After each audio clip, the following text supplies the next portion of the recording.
Herkese merhabalar. Hepiniz hoş geldiniz.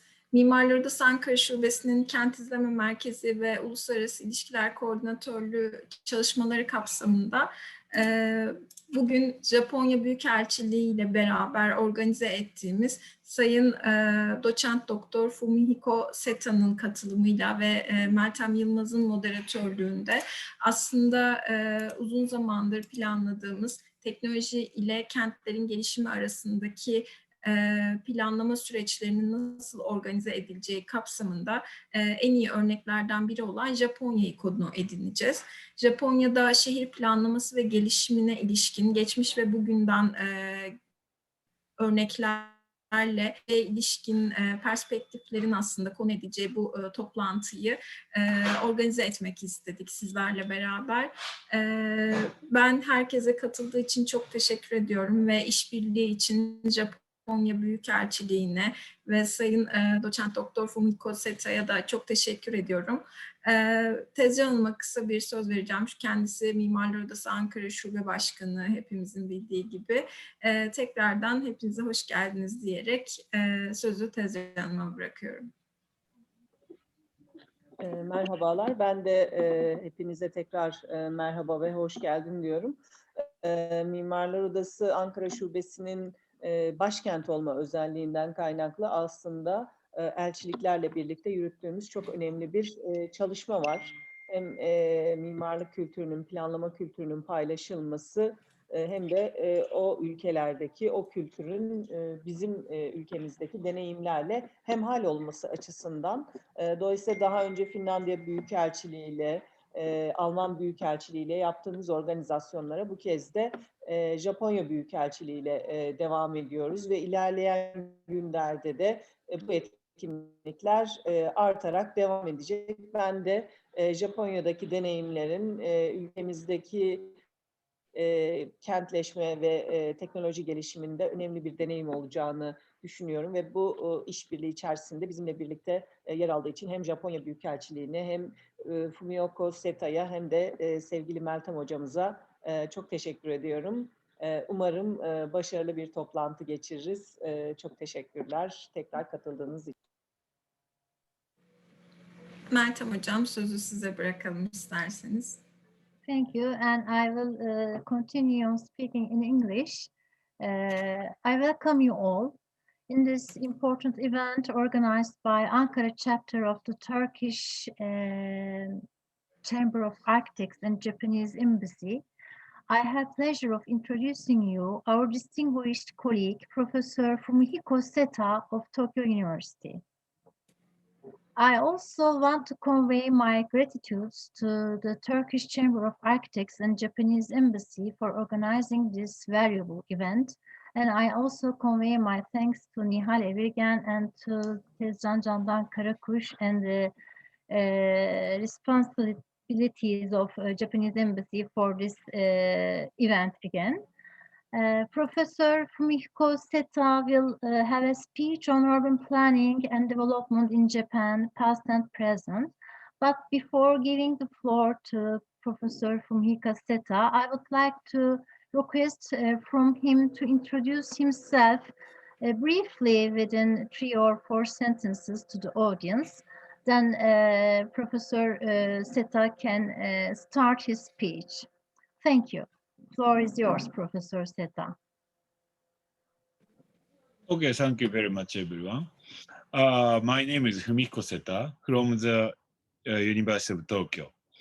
Yeah, I'm currently in the Department of Urban Engineering, which in charge of both urban planning and urban infrastructure.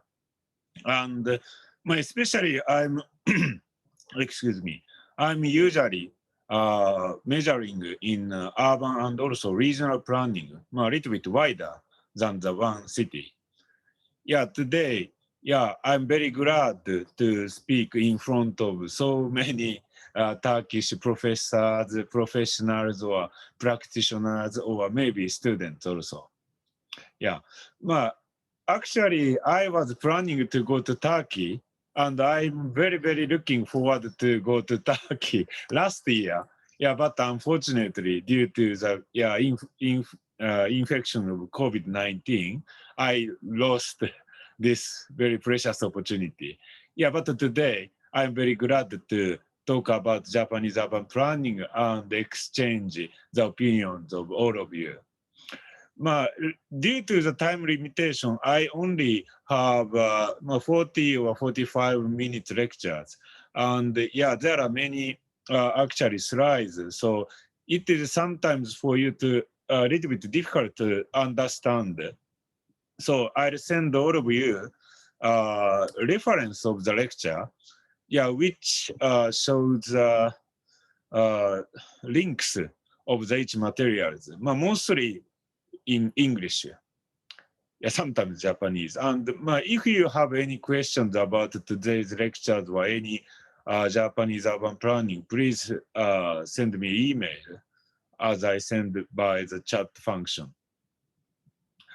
Okay, I'd like to start the lecture. Just a moment.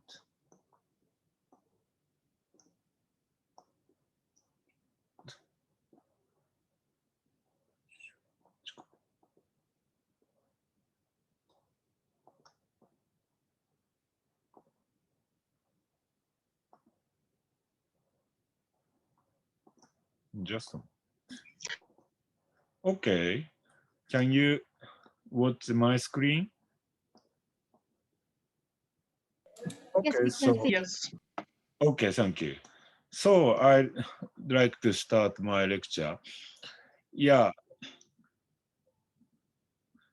this is about me. Maybe you can, if you search my name by the internet, you can understand. I'm currently in the laboratory of international development and region planning, and there are many foreign students.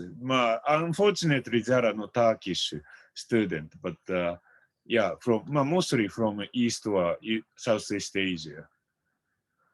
Yeah, and this is Japanese national territory, and mainly today I'm talking about urban planning and development in the capital city Tokyo, and if I have time, I'm mentioning about Kansai or Osaka, the second largest city. Yeah, actually, at present, the Japan Tokyo is of course the biggest metropolitan area in Japan and maybe the biggest in the world. Yeah, due to based on statistics of the United Nations. Yeah, and in the decades we experienced, firstly, a high growth period, and then stable growth, and now we are very low growth or matured economy. Yeah, and of course the tendency of urban planning or development is changed from a high growth era to the low, stable or low growth era. If we compare Turkey with Japan, Turkish people are still increasing. Yeah, but Japan is now in the stage of depopulation. We call it a population decline as a depopulation. And also, of course, the aging population is very, very increasing. That means the aging rate is surging in a very rapid pace. Yeah, so my study in Japan is about how to change or how to adjust to the new transition of demography or the aging structure, to the urban planning. But today I'd like to explain about very good advantages of Japanese urban planning when we experienced a high growth rate, and also today we are also tackling with environmental issues and also introducing many kinds of techniques. Yeah, I summarized the advantage of Japanese urban planning and development as 4 points, as you see in the slide. Basically, in Japan, I'm an academician, so I often criticize the urban planning system in Japan. Yeah, but today, I explain very positively about the Japanese urban planning and pick up a very good, good points to you. Yeah, this is the Japan, part of Japan. This is Tokyo metropolitan area. Yeah, and this is a photograph from the highest tower. We call it Tokyo Skytree. Yeah, and from the view of the Skytree, we can understand, some very unique characteristics of Japanese urban planning and development. This is Mount Fuji, but of course this is not a characteristics of urban development. Yeah, but this is urban development of Japan, but I'll explain later about the importance of the urban management instead of development. Yeah, and we experienced also very, very serious public nuisance. And this is through the very dirty river, but now it's very clean. And we make the river space as a water-friendly space. And also, I will explain land readjustment as a method to sort out the area or space of built-up area. And also, I'd like to explain about the transit-oriented development, which induce the use of public transportation. Firstly, I'd like to explain the importance of urban management instead of development. Yeah, in the field, in the ages of high growth era, we are concentrating on the urban development of single use and also the development or construction only. This was about half a century ago, or more than half, before I was born actually. Yeah, but the tendency is, moved from here to, for one side, from single use to mixed use. And for the other phase, from the development to sustain or increase the value of property or value of real estate and also value of area. And we call it not only development, but urban management. When we see the history of Japanese urban development during the high economic growth period, this is half a century ago, single-use development projects are the main. And floors, of course, there are floors for shops or restaurants, but this is usually only for office workers and hotel guests. Yeah, and this development is still, of course, existing, and there are many office workers here. Yeah, but and the environment is very good. Yeah, but very quiet. Especially in the weekend, this is very quiet and not so rigorous atmosphere, but very quiet and just for offices or working people. Yeah, but of course, also at that era, there are many advanced technologies are introduced. For example, the district heating and cooling system was introduced in this development.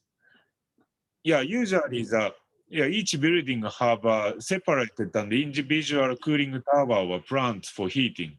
But in Shinjuku sub-center, the heating and cooling system was concentrated, and these hot water or cool air are distributed from here.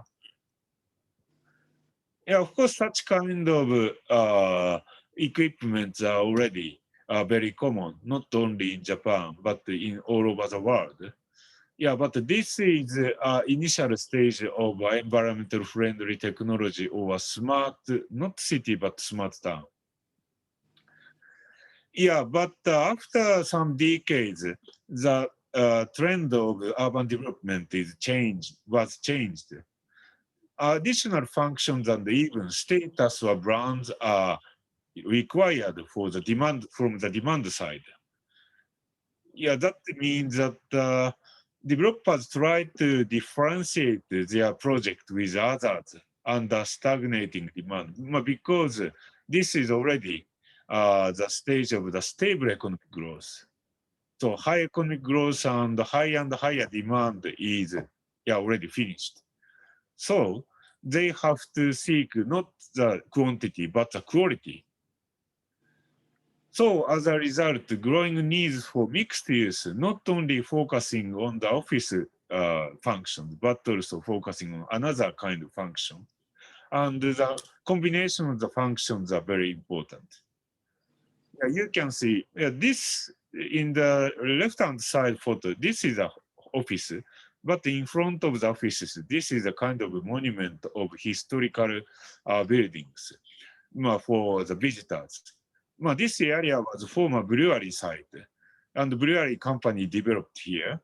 So they include such kind of this building or hotels. This is maybe Westin Hotel and the residential functions. And this is a combination you can see of the urban development. So by such kind of development, visitors come here not only the daytime of the weekdays, but also the at night for enjoying the food or restaurant. But and also in the weekend, there are some very famous museums, or some events are there. And this is a department store. So many people come here and they recognize this place is very precious. And this leads to the the improvement of the brands or status. But even after some decades, now the contemporary trend has come at present. Developers try to add extra value than just supplying the amount of floors and appeal the attractiveness to the people to establish the special brands. That means inviting commercial functions. This is the same as the last trend. But also introducing many kinds of activities, not only hardware, but also software. So this is a very important stage of nowadays for the urban development and also management in Japan. You can see this is Marunouchi, and you see this is a very, very quiet spaces. Because this urban development area was developed very, very long ago, more than 100 years. So, excuse me. This area also rested the older kind of trend, many offices. But one of the very famous Japanese real estate companies changed their strategy and not only introduce office spaces and not only introduce some other spaces, but also many activities. For example, you can see this is a very old buildings, but this is renovated. This is actually the Tokyo Central Station. This was formerly almost just old, and the atmosphere was destroyed. But the real estate company and also railway company collaboratively made such kind of atmosphere or renovate such kind of atmosphere. You can see from outside. And the floor area ratio on the above of this station was moved to this building. So this building's volume is higher than the original regulation. So this is a kind of combination of the urban development.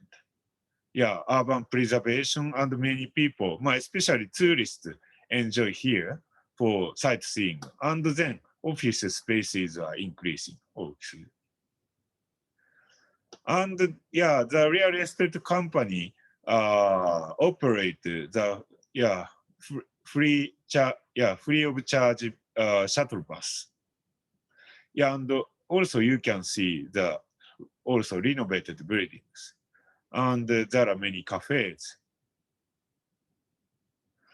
Yeah, and not only the hardware or innovation, but also such kind of activities. Maybe this is food from Turkey, maybe. Yeah, this is the food, kitchen car we call it. And in the daytime, there are many people come here. Yeah, and in the, especially in the weekend, the real estate company hold many kinds of event, and they invite many people. And sometimes they hold the exhibition or the very big official event, and to invite many important persons here. Or related to environmental activities. Here is uchimizu or water spreading activities to cooling down the area here, because this is filled by the concrete or buildings, so it is very hot in the summer. Yeah, of course, the actual effect is not so strong, but this is kind of very symbolic event, and this is the central station of Tokyo. So many people are focusing on such kind of activities, and these kind of activities and also development are increasing the status of this here. Yeah, so in Japan, we call such kind of management activities as area management. Yeah, developers intend not only to provide new functions like retail shops, restaurants, hotels, or condominiums to their areas, but also keep and enhance attractiveness of these functions by proper management. What does it mean by proper management? Because there are many kinds of stakeholders. Actually, the big real estate companies doesn't have all the property rights, including buildings or lands. There are many other landowners or building owners, or of course tenants, and there are many visitors. So the real estate company have to manage the activities and also development to enhance their activities attractiveness, and then to increase the status of their land. Even now, we are now suffering by the infection of COVID-19, but they are still trying to keep the activities, even not like before the COVID-19. But still there are some people who want to come here. So they insist on the social distancing. But they welcome the people come to here. And this is an office building on Marunouchi, and this is Japanese, I'm sorry, but this is full of buildings. But simultaneously, this is, there are many, in this area, there are many hotels or halls and art museums or theaters or many historical monuments or buildings. And of course, Central Station is a transit function. And actually decided, the strategy is decided by the guideline, by the plural or various stakeholders. Of course, public governments are included in this scheme. Tokyo Metropolitan Government is upper government, and Chiyoda Ward is local government. They have their respective authorities for the urban planning permissions. And also railway companies are very important. And this is a council of all the landowners and building owners. Centered by the real estate companies, Mitsubishi Real Estate Company. And actually this real estate company is coordinating the activities or strategy of this area.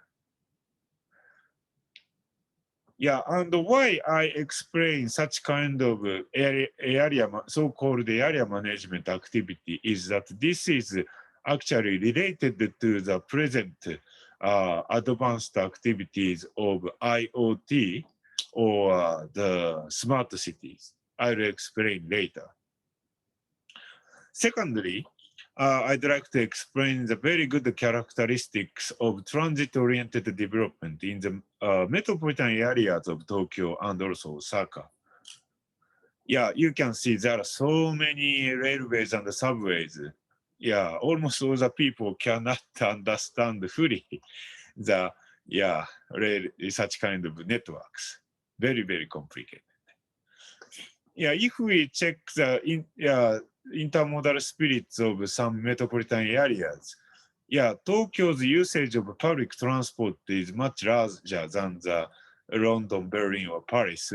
Yeah, representative mega cities in European countries. Yeah, actually, the Japanese regional or rural cities are almost all car-oriented. That means people don't use a public transport usually. But Tokyo and Osaka is completely the opposite. Tokyo's people are usually not using a car. Actually, I don't have a car. I sometimes share the car, but I don't use a car. I don't have a car. And this is near my hometown. There are so many railways and each railway, there are many trains. And also, even in the suburban area of Tokyo or Osaka, so-called transit-oriented development of Japanese type are already implemented in many subcores. This is a typical suburban TOD on Futako Tamagawa Station in the suburb, maybe around 15 to 20 kilometers from the city center. You can see some buildings. And this is a development as a result of transit-oriented development and increasing the transit facilities. For example, transfer from the trains to the buses or taxis or even other transport. These buildings developed by the TOD is a mixture of the many kinds of uses. One building is just residential. One building is a mixture of retail, residential, and also parking. Some people use cars. And another building has a retail and offices. And maybe this is the nearest to the station, and this is full of retails. Such kind of development are intending to come here every time, not only in daytime of the weekdays, but also weekends. People use transport, mainly trains or buses, and come here and enjoy activities. And also Tokyo has many kinds of private railway companies. Most of them are financially self-managed, self-independent. Tokyo is one of the very, very typical public railway companies which realized the transit-oriented development. Their financial source is very, very valid. Instead of their origin as railway companies. Revenue from the transportation is of course big enough, but at the same time from the real estate or from retail or other kind of activities are also very, very large amount. That means that this is a mixture of the company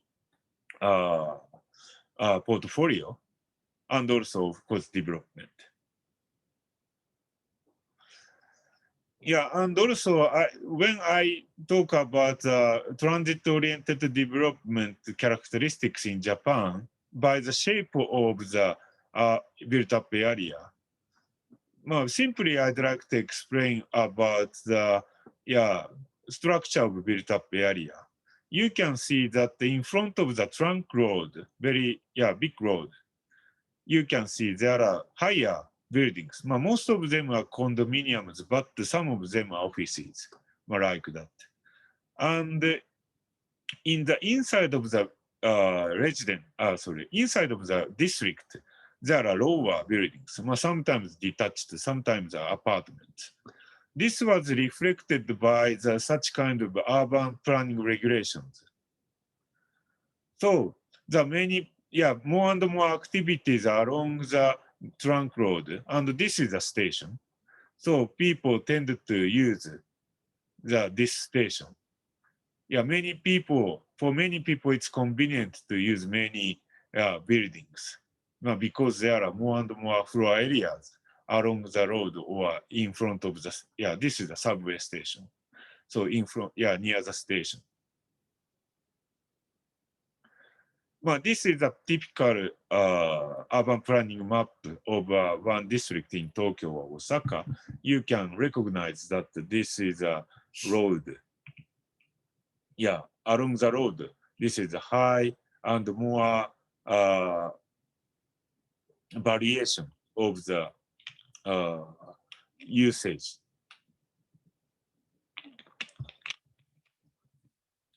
But originally, this urban planning method is intending to prevent the fire, especially in case of the earthquake. Tokyo suffered from earthquake in 1923, almost 100 years ago.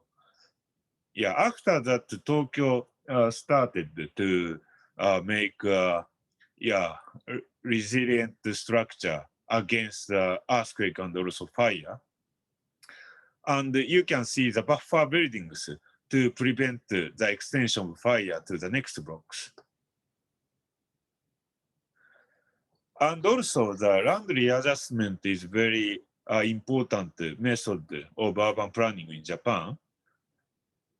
Land readjustment realized to broaden the roads or even to set or equip new public facilities like park.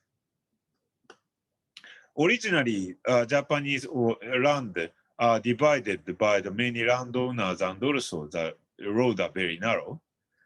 But by implementing a land readjustment, each land for landowners are smaller than the original one. But the land value is increased because the many kinds of infrastructure are developed. So not all, but most of landowners agree to develop such like that. Of course, most of the cases, public governments inject the money, subsidies to this area. But this is much better than by all the land by compulsory purchase. So as a result, for example, this is a very typical example of the land readjustment project. This is also, and this is a combination of land readjustment and so-called TOD, because this is a station. So maybe the following to the renovation of the station, they introduce a land readjustment. And surprisingly, about 1/4 of all built-up areas in Japan is the land for the land readjustment, developed by the land readjustment. And now, there are many land readjustment was implemented in the world. Turkey is also here. Of course, Japan is not the original of the land readjustment, actually. This method was imported, initially from Germany. But we arrange as Japanese ways and then now export to some Southeast Asia or even South American countries. I was in charge of the dissemination of land readjustment in Thailand, Southeast Asia. It is a very, very long way from the initially introduced to the dissemination in another countries. In case of here, Thailand. They educate many bureaucrats in the countries, and they mean the Thai people and the Japanese people collaboratively implement public pilot projects, and the Land Readjustment Act should be enacted and promulgated. This is very, very long way, but as a result, there are more than 10 implementation was done in Thailand, maybe 20 or 30. Excuse me. Maybe some of you still remember that Japan suffered from a very big tsunami in the 2011. I sometimes went to damaged area. This is after 4 months after the tsunami. Tsunami was coming there. Maybe the height is more than 10 meters. That means almost the same height as this building. Only one palm tree was survived. This is miracle palm or something like that. All other buildings or infrastructures are destroyed. This is like that.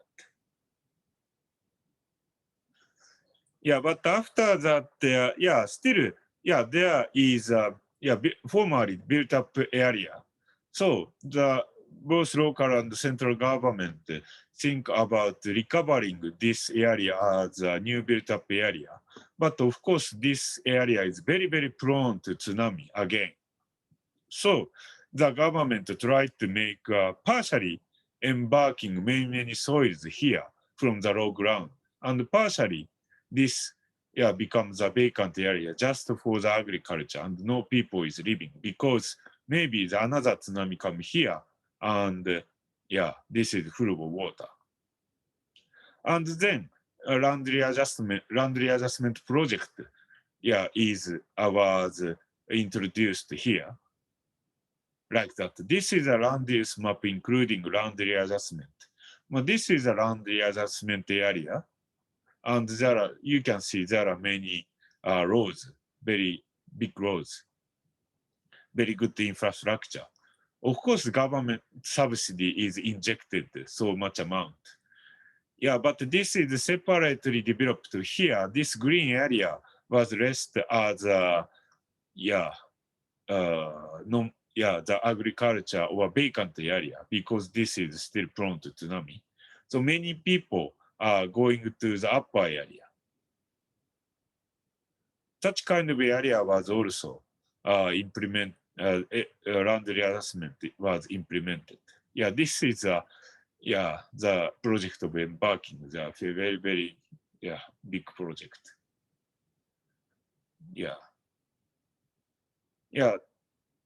This is after 6 years.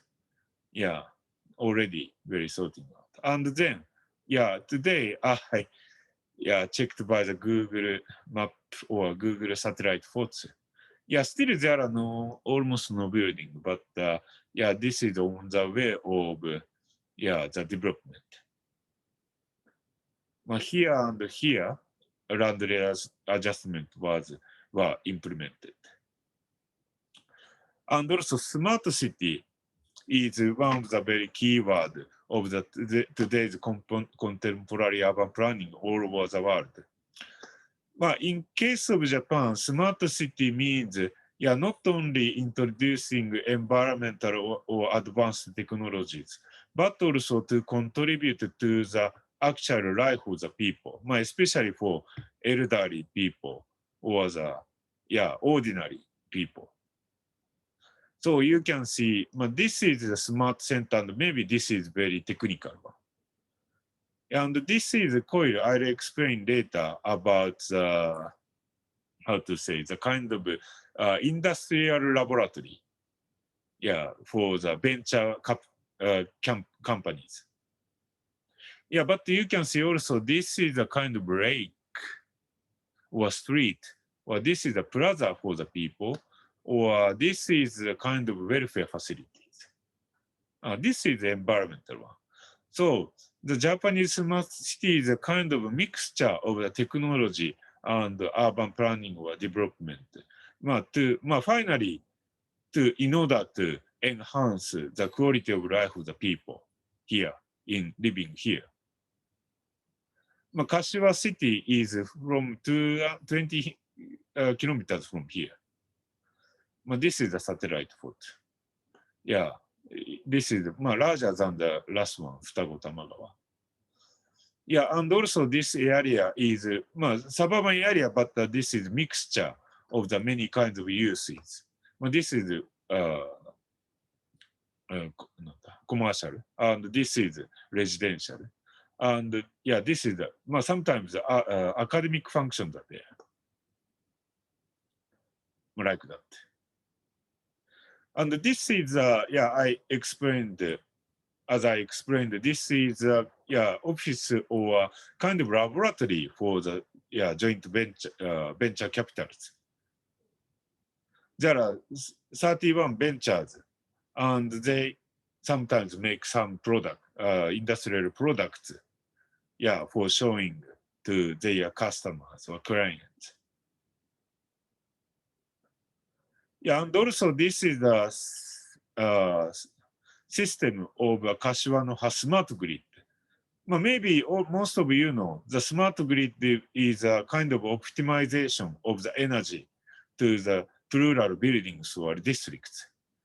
And this is during the routine operations, only this two districts, the smart grid is operating.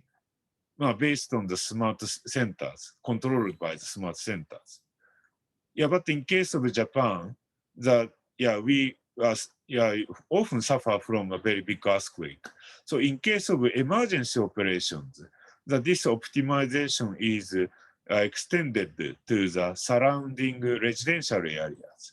So they supply sometimes electricity or energy or hot waters here from here to the another buildings.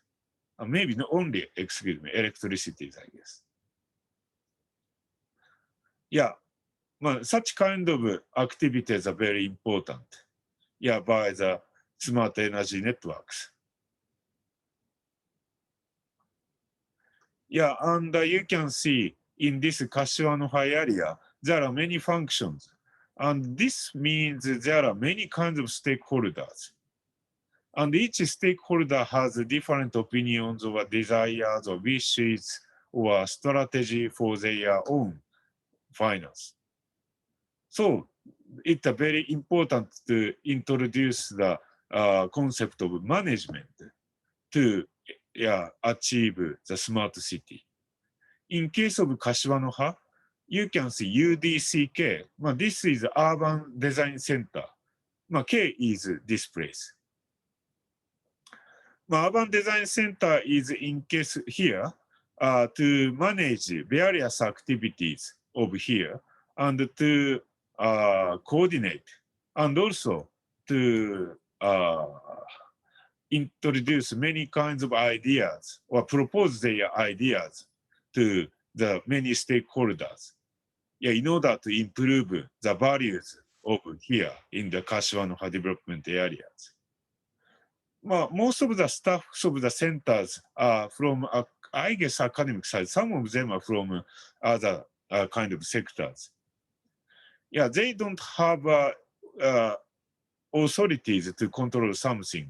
But they have ideas, and they sometimes get the money from both private and public organizations, and operate their centers, and then they ask many stakeholders here to enhance the values of here in the areas. Finally, I'd like to explain very briefly about the mega event, Tokyo 2020 and Osaka 2025.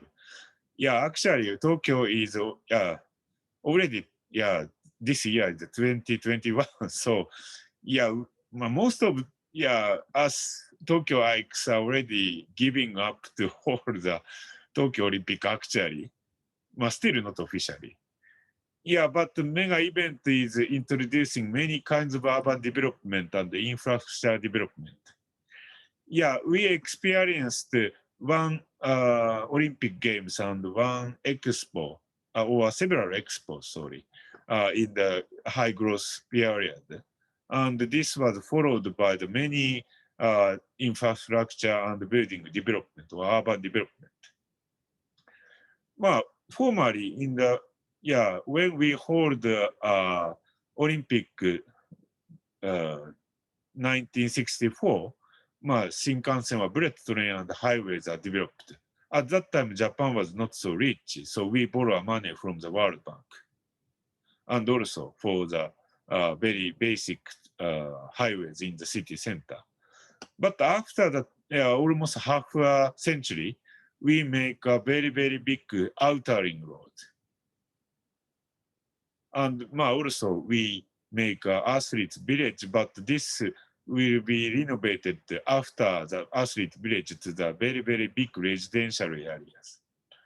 And it is including many kinds of environmentally friendly technologies. So this is also the smart cities. Yeah, like walkable cities is also included in the concept of this town. Yeah, and we get this area get many environmental certifications. Yeah, and Osaka Kansai Expo will be held in after 4 years. We hope at that time the coronavirus is already finished. Yeah, and there still the concept is vague. Yeah, but we welcome many Turkish people to come to Osaka after 4 years. Yeah, linear express will be opening after 6 years. So Japan's urban or even national development or infrastructure development is also continuing. Yeah, thank you very much for listening to my lecture. And anyway, any kind of questions are welcome. Thank you very much. We thank you, Professor Fumihiko Seta, for this very distinguished and interesting speech of yours. So our audience may ask some questions to you. But if you give permission to me, I have 2 questions. Initially, may I ask my questions? Yes. Okay. Excuse me to ask you certain questions that are exactly in your field expertise. There's a proverb in Turkey which has a corresponding expression in Japan. That is tereciye tere satmak, which is expressed in Japan, shaka ni seppo. So initially, I would like to mention on rotating capital concept.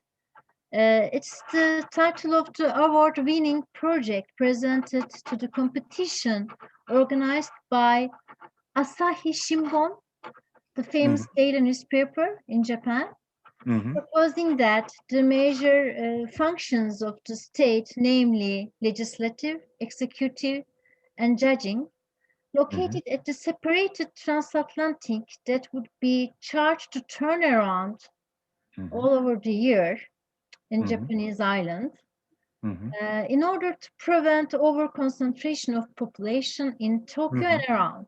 How realistic could you find such a proposal? And do you think that this proposal is also to Turkey, and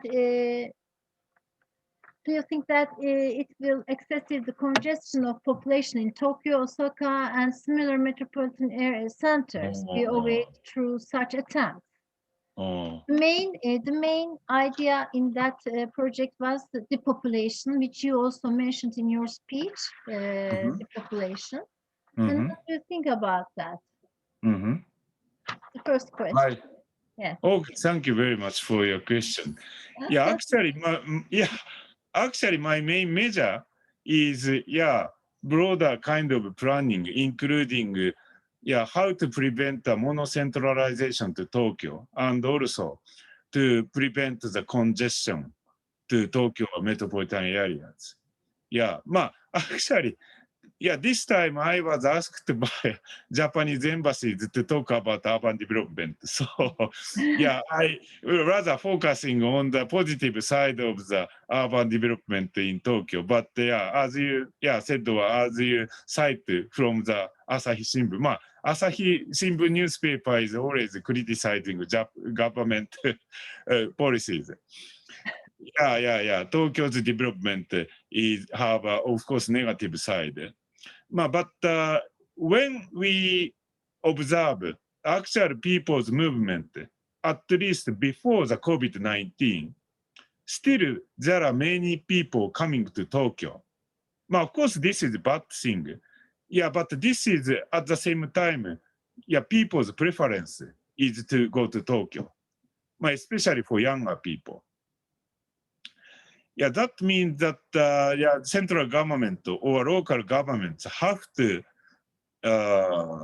make a very good city in the rural areas or provincial areas. Otherwise, many people come to Tokyo, and monocentralization or congestion to Tokyo will be much harder and harder. But still, in such kind of phenomenon, we still don't have a good answer or a good resolution. But after the COVID-19, many people evacuated from Tokyo. So the Tokyo's population is now decreasing a little bit, not radically. But still this movement is just from the congested city centers to the suburban area, but still inside the Tokyo metropolitan region. But if this tendency will continue following to the infection of coronaviruses, many people think to get rid of very, very congested, very bad Tokyo area to the very, very good natural atmosphere of the rural area or suburban area. But still on the way of thinking about it. Of course, the central government try to disperse the population from Tokyo to the other areas. Even Osaka's population is decreasing, actually, and also aging. So this is not today's issue, but actually my main measure is thinking about such kind of issues. So is it my answer to your question? Thank you. It's the same all over the world. In Turkey also people prefer now outskirts of cities.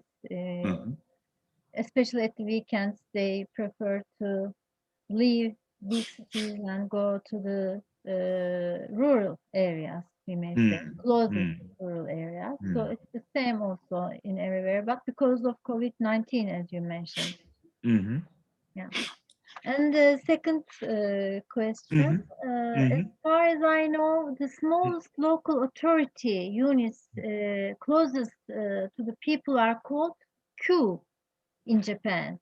In other words, ward, which you also mentioned in your presentation, a ward, Shigoda ward, you said, and the Tokyo Metropolitan Government, their relationship you mentioned. That means this one. Yes. Yes, okay. Shigoda ward, which means Q, am I right, in Japan? Q, yes, Q. Yes, Q. And in Japanese, they carry out very important local functions at the local level. Such a situation is preferable to a case which have public services are performed by higher of authorities. The Japanese case is totally in harmony with the principle of subsidiarity of the European Charter of Local Self-Government. This is extremely important for Turkey also, but unfortunately in Turkey, does not have locally elected authority at the lowest, I mean, Q level, would you consider it advisable to Turkey to establish board at the lowest level, which will have cooperate with the other central authorities, such as Qs in Japan? Yeah. In Turkey, we don't have elected Qs. Oh, really? So it's important for local administration, and you also talked about the management of cities. I think the Qs have a great responsibilities in the managing. Good question. Yes. Thank you. Yeah. I studied it. Yeah. Formally, Japanese local government has a very small amount of human resources. So mostly, for example, most of urban planning methods are decided by the firstly central government, and then, in case of Tokyo Metropolitan Government, set the rule and also control the urban planning. But day by day, the human resources of local governments are increasing. Actually, the word is a little bit special, not common in all over Japan. Only this word is special only in the Tokyo Metropolitan Government. But in general, the local government, we call usually it city, town, or village. And ward is also the same function. Such kind of local governments gradually have more and more human resources, including many specialists regarding architectures or civil engineers or urban planners. So the local governments started to make, for example, many bylaws by their own and set their own rules. And also Chiyoda Ward, they are very, very actively joining to the or collaborating with other kind of stakeholders in their territories. So this is a very long way. Japan also experienced a long way to empowering the local governments. But finally, still Japan is not so enough, but day by day, the power of local governments or communities are enhancing. This is a kind of situation. And do you think it is suitable for a best management of a city? I mean, enhancing the local governance? Yes, of course. Very important. The role of local government is very important. Thank you very much. And now I will leave the floor to the audience. If they have any questions, they may have raise hands or they may write from chat. So we are waiting for questions. Thank you very much for many chats. But many chats of Turkish language, so I cannot understand. Yes, I can look. I can look if there is any question in Turkish. I may translate it to you. Okay. Some are English. But there isn't any written questions.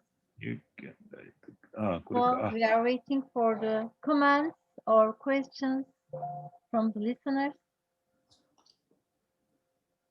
If there is any.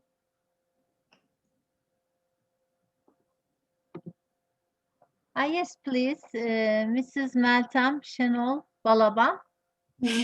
Thank you. Teşekkürler Meltem Hocam. Thank you very much, Seta Sensei. Actually, I am also a graduate of urban engineering in Tokyo University. So I'm happy to see you. I was working in the lab next to you. It was in the urban safety and security lab, Hiroi Sensei. Really? At that time, I was in Koide Sensei was there. Oh, So really? it was a good thing to see you here, and it was like very nice and quite impressive presentation from you. And I remembered those days when I was living in Tokyo, Yokohama. So I took some notes from your presentation. Thank you very much again.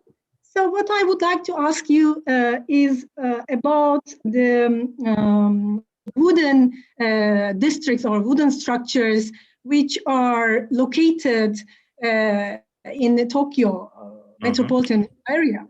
You know, as you mentioned that Tokyo might have a large earthquake in the future because the last one is 1923, as you said, it's due, they said, so as I know. So it was a huge amount of area, which is in the Tokyo metropolitan government area, governmental area. The thing is, you mentioned some solutions about land readjustments.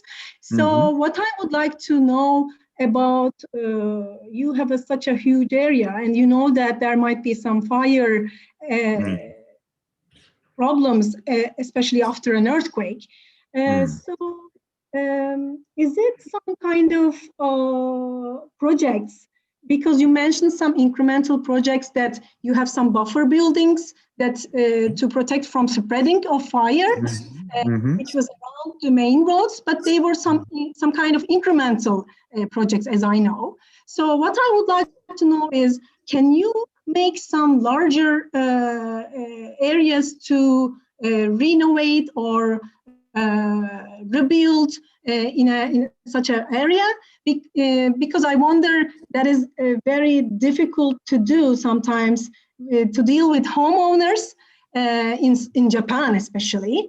Some of them are older and aged population. So you have some kind of projects to make some land readjustments to prevent such fire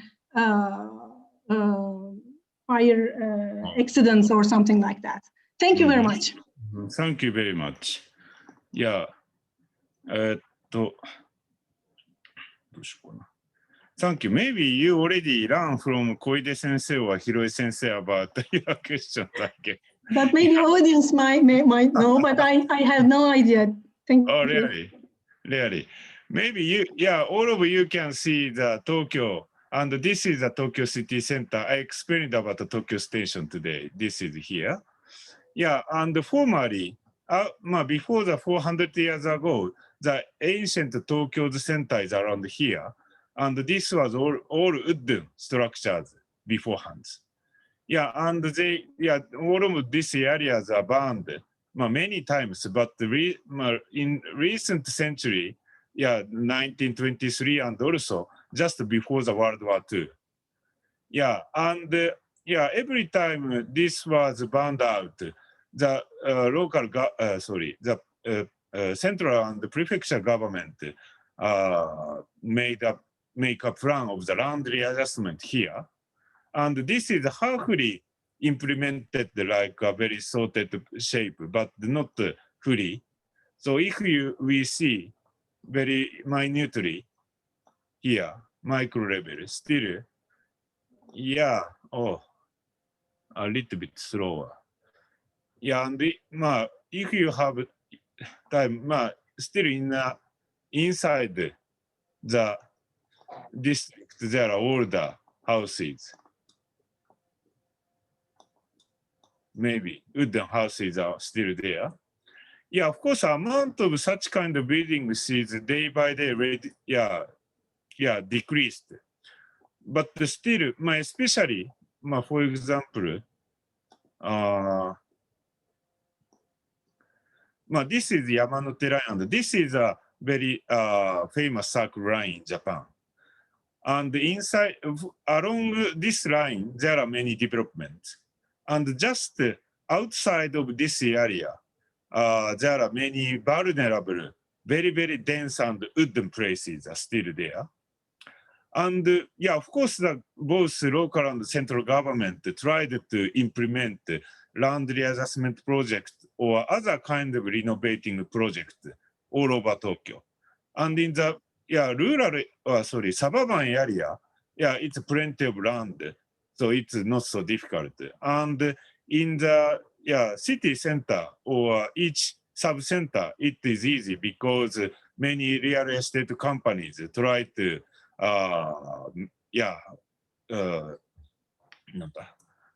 try to concentrate on the development.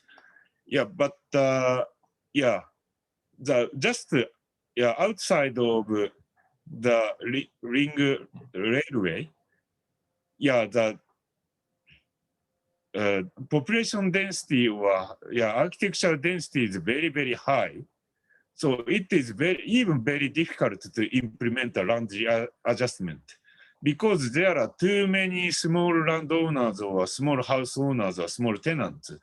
The coordination among them becomes very difficult. So if we watch, for example, the very most difficult cases, here is not by the land readjustment, but by the development from the former public facilities. But just behind the very big development, there are many small buildings there. And such kind of areas is still very problematic. And if there are very big earthquake around here, have a very big fire, or many buildings will be destroyed, and then many people will die. So in Japan also still on the way of preventing or to achieve the resilient cities. It takes very long time. Okay, maybe by my explanation, you remind you of the life in Tokyo. Yeah, thank you very much. Thank you. Thank you. Yes. Another questions? Benim sorum var. Sorabilir miyim? Please, you can ask. You Hi. can speak in English, it will be Yeah. better. No problem. Okay. Hello, nice to meet you. Hello, nice to meet you. Yeah. I'm sorry if my question is a little bit off topic, but I was wondering, how can I find work, or how can I incorporate myself to the work environment in Japan? Because of the education, the difference in the education systems, I find it a little bit overwhelming and a little more technical in Japan.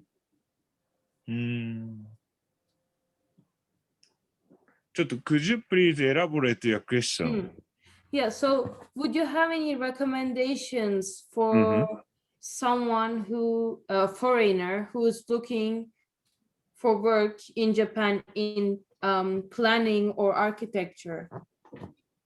Like where to apply, or because for foreigners it's really difficult, especially if you don't know Japanese, or if you didn't do like a science or maths or physics. I think it's very difficult to find a job.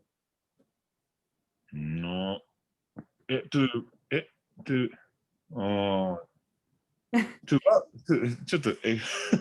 work it. It's not related with the presentation. No problem, but I just want to know your Japanese language is very difficult, but you mean that you ask me how Japanese education educated Japanese people? No, like, do you have any recommendations for a foreigner who wants to find a job in Japan? Oh, you want to come to Japan? Yes. Okay, now I understand. Oh, very good question.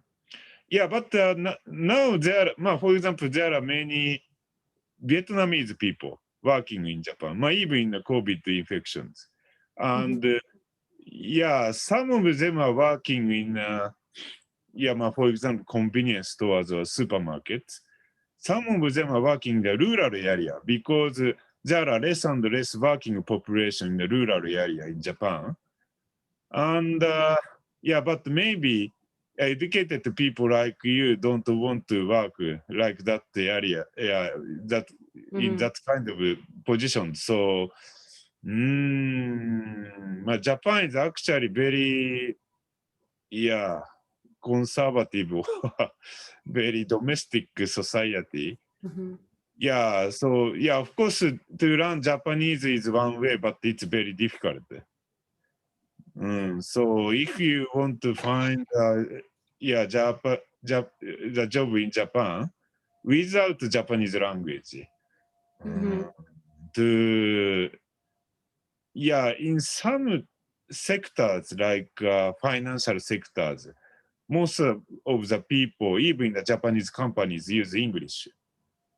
Okay. So yeah, you can come here to Japan for working as a kind of high skilled or high educated human resource or something like that. Such kind of people are welcome from the central government. Thank you. Yeah. So yeah, Thank you. not a clear answer, but yeah. Thank you. Okay, thank you. If we can have questions related with Professor Fumihiko Seta's presentation, we will be glad.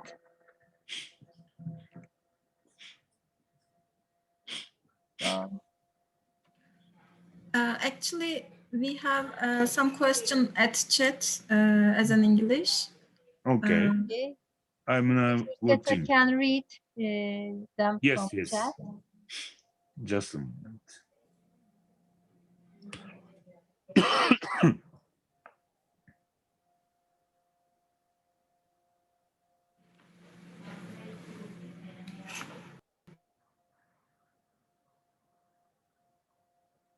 Yes, there is one question related with urban engineering. Why did you need? Maybe one question was identified. I can read you one of them. As I know that you are a member of the urban engineering department, this is a new term Yes, in urban planning. Why did you need to use this separation? What are the contributions of this approach to urban planning and architecture? This means maybe, 街づくりかな。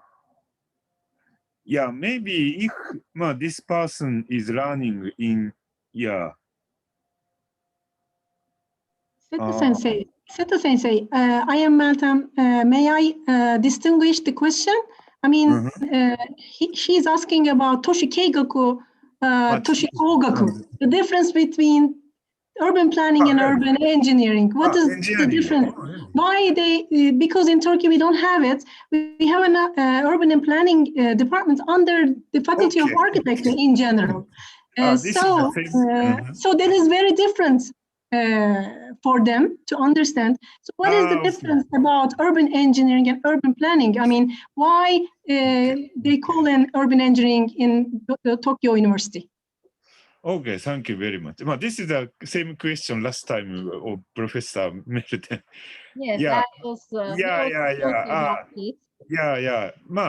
Actually, in case of Japan, urban planning or architecture or civil engineering is, belonging to the department, the faculty of engineering somehow. So, urban planning is mostly locating in the faculty of engineering, not only in my university, but also some other universities. And when we distinguish urban planning and urban engineering, urban engineering including not only urban planning, but also engineering for urban infrastructure, especially for the environmental or hygiene technique like water supply or the sewerage or water treatment or garbage disposal or something like that. So our department is called Department of Urban Engineering, and around 2/3 of the professors are in charge of urban planning, and the rest is in charge of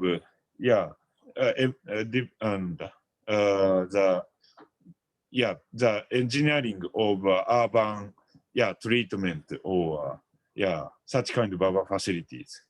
This is answer for this question. Is it okay? Yes, I think it's very clear, and it's very useful to separate urban planning and urban engineering. Urban engineering is very important because we have all suffered from infrastructure in our cities. So to be an expertise on urban engineering, urban infrastructure, including earthquake, including sewage system, including transportation, and the things like, are very important. So we may have this kind of definition maybe in Turkey, in our universities in the nearest future, I hope. So there is one more question written. To what extent has the open green spaces contributed to the development of the city of Japan?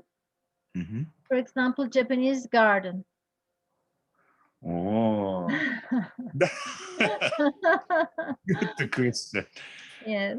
But when we refer to the green or open spaces, especially in Tokyo, there are not so many open spaces. So not so advanced, or even we have to learn from Turkish or other countries' experience, as far as I know. But the Japanese garden is very fantastic. But I seldom go to the Japanese gardens, and there are only a few places in Tokyo. So This is the result of globalization, I think. Globalization? Globalization. Global cities, global architecture. I see. Unfortunately, yes. they cause the loss of cultural peculiarities, I see. private properties. I see. So yeah. that's part of globalization. Because, for example, I also had been once in Tokyo, and I preferred, of course, to see those kind of Japanese gardens, as our listener mentioned. But it's very difficult to see them, as you mentioned also. But as far as my understanding, the kind of the contemporary cities, like very big cities, needs a very big volume. But the Japanese traditional shape of the former towns, for example, wooden houses or the Japanese gardens, not fitting to the present functions as the mega cities. Yes. And we often suffer from earthquakes. So even if the wooden technology is advanced, we cannot build very high-rise buildings. So we cannot but introduce many concrete buildings or some other technologies, mainly from Western countries. But as Professor Meltem know, if we go to the rural or provincial areas, still there are many Japanese traditional houses or buildings, and this is very fantastic and completely different from the atmosphere in Tokyo. So this is you feel the power of culture. Although you have a global architecture and city, you feel the difference of culture within spaces and within behaviors and so on. But in architecture, we cannot sense the past, I can say. Tokyo now have a different kind of attractiveness, and many people come here to enjoy that, but not traditional, mostly. Maybe we can check chat if there is another more questions. Do you have books on urban planning and development in Japan? Yes. Yeah. なんだろう。I'll send you the link afterwards if this people send me an email. But yeah, there are some on the どうかな。Yeah, written in English, of course. So, one is about urban planning system, written by the Canadian urban planner. Who studied in Japan. This one is very famous book among us. This is a little bit critical for Japanese urban planning, but yeah, very positive for land readjustment. About the development, I don't know the good academic materials, but yeah, in case of urban development, each company have a brief English website, so you can learn from that one. And also JICA or Japan International Cooperation Agency have a kind of textbook which is open to public. And it explains the brief urban planning systems in Japan. So yeah, I already summarized such kind of materials. So yeah, if you personally interested in, please tell me by email.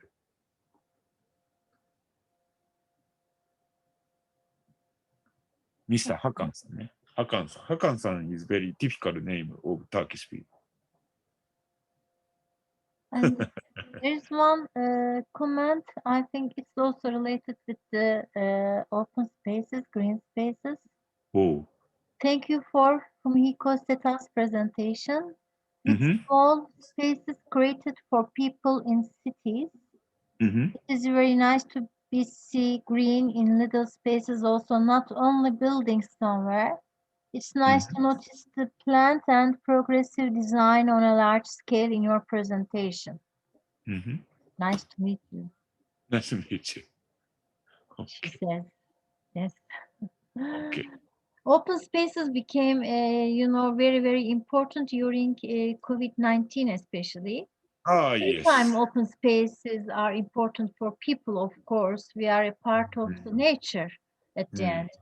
But with COVID-19, open spaces within buildings, within flats, or within homes or houses, whatever else it is, became very important. As we stayed at home, we needed some green areas closer to us, and balconies or open spaces like that.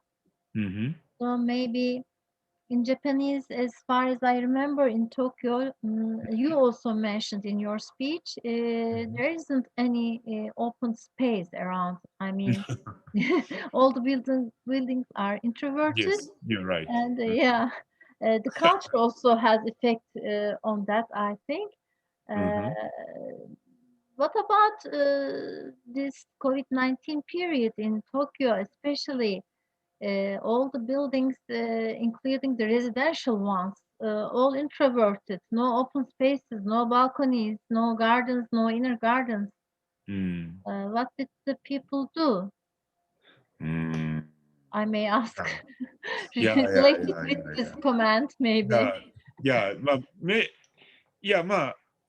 Some people, as I mentioned before, some people already move from city center of Tokyo to suburban, or even rural area, mostly suburban area. That's because, of course, as you can see, there are almost no green areas here. Maybe if we compare Tokyo with other mega cities in European countries, the open space ratio of Japan is very, very low, actually. That means, of course, very, very pressure of urban development formally and already developed without good open spaces.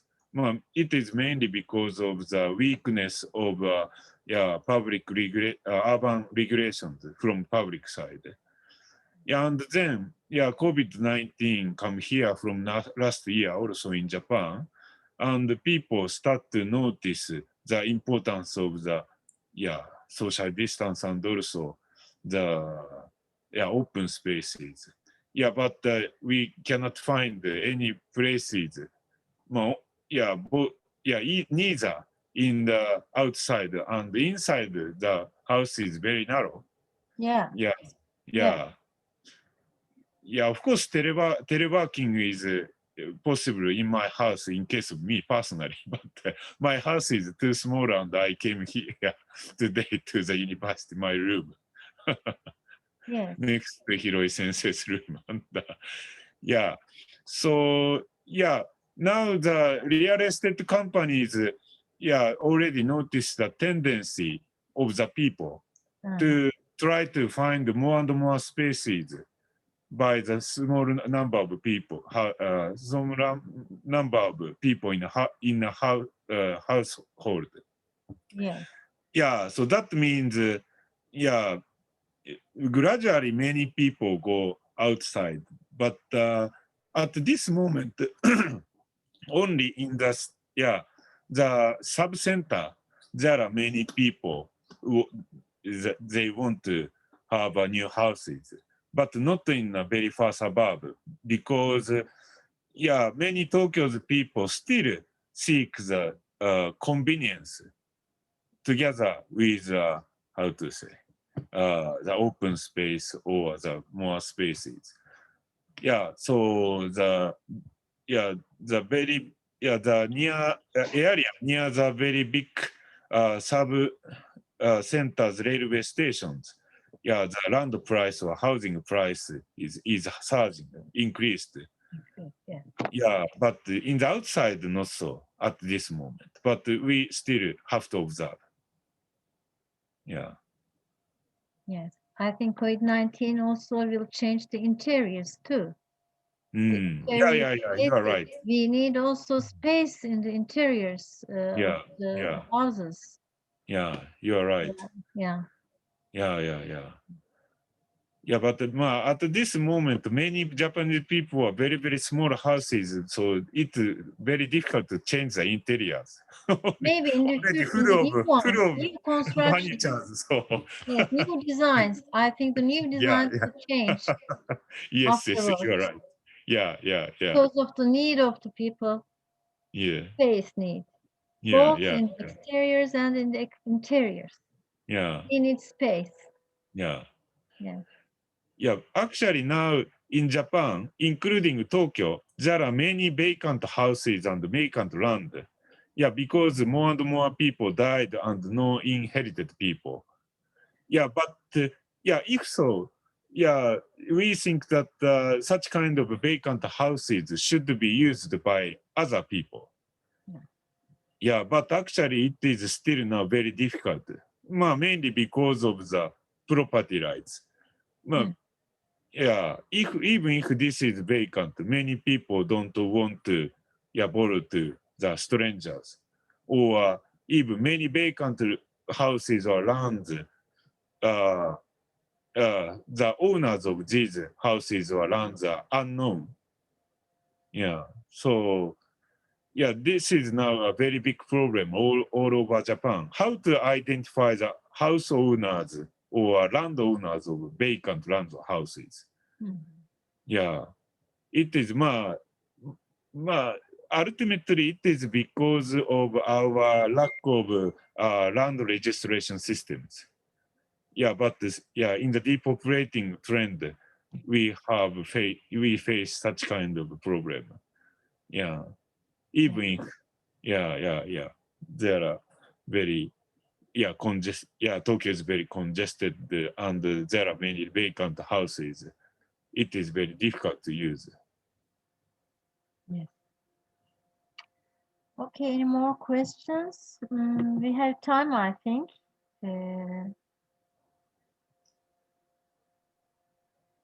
There is one, I think, from Dilara to everyone.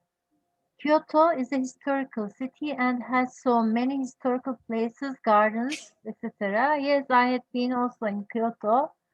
It has a conservative approaches. What about in Tokyo? It is impossible for metropolitan cities to conserve historical place and land readjustment projects as in Kyoto City. And thanks for your presentation. I think you can also read from the chat. Yeah. Maybe it will be better to understand. Kyoto was the former capital of Japan since 9th century, more than 1,000 years ago, for a long time. Yeah, and Kyoto's people are very, very proud of their history. So, and very traditional shape. Maybe you already saw Google map and so that Tokyo is very, exceptional. There are no big buildings except central stations. Maybe it takes time. So, and this was preserved by the Tokyo local government. Sometimes there are developers who want to make high-rise buildings because it is very precious places, and not only Japanese people but also, for example, many Chinese people want to have a condominium here. So the price is very expensive in Kyoto's land and condominium or even offices. But I don't know whether you recognize or not, but relatively Kyoto don't have, for example, the very high condominium or skyscraper, but keep the height as only 14 or 15. So even from the usual roads, we can see the surrounding mountains. And there are many, of course,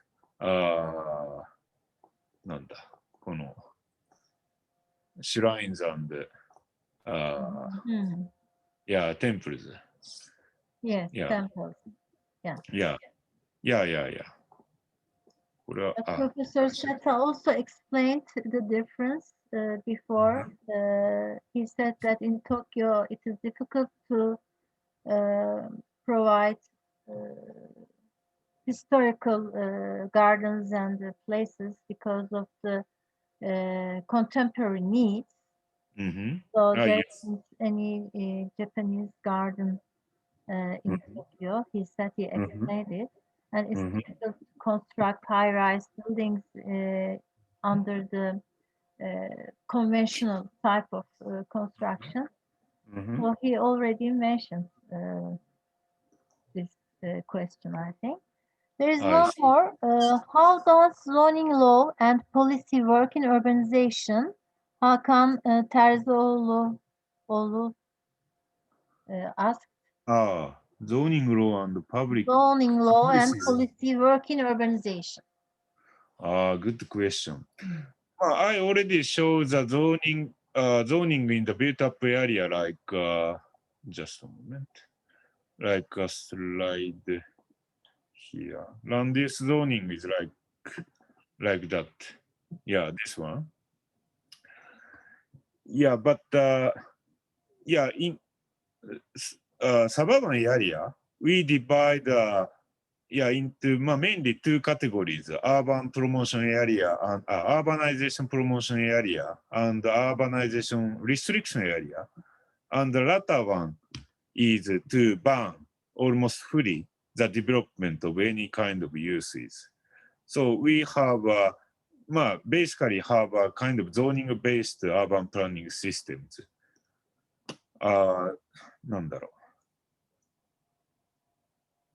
How does zoning law? So we have Urban Planning Act. This is designated urban zoning. Together with the Architecture Act. And Yeah, and formally our population is increasing. That means urbanization will expand. So the mainly prefecture government controls the urbanization by basic zoning of urban promotion area. Maybe it is a little bit difficult to understand only by my explanation. So yeah, if you need, please send me an email and I'll introduce basic rule of Japanese urban planning, law or urbanization promotion area. But our system is based on a zoning system.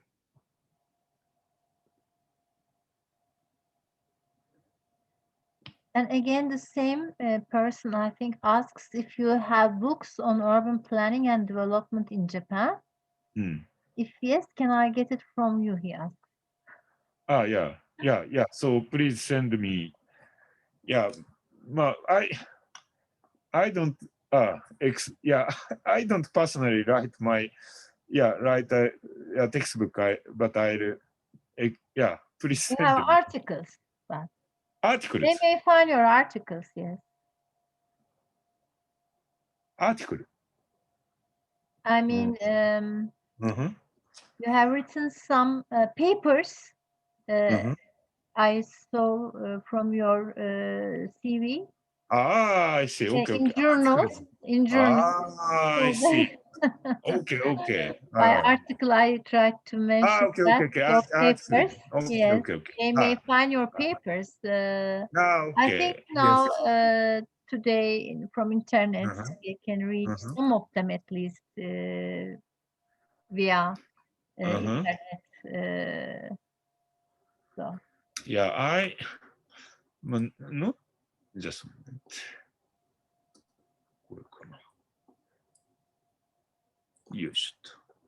I'll send recent books written in English. I was in charge of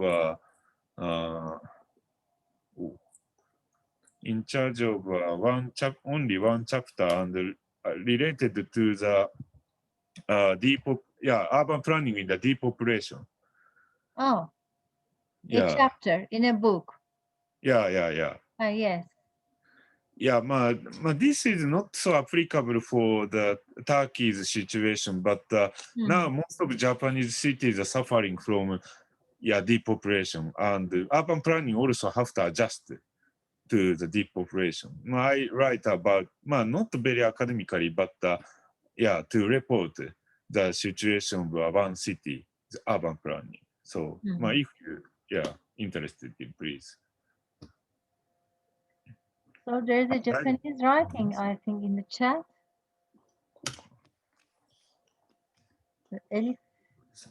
Elif Aktan has written a Japanese word or sentence. Maybe using. Teşekkür etmiş. Okay. Okay.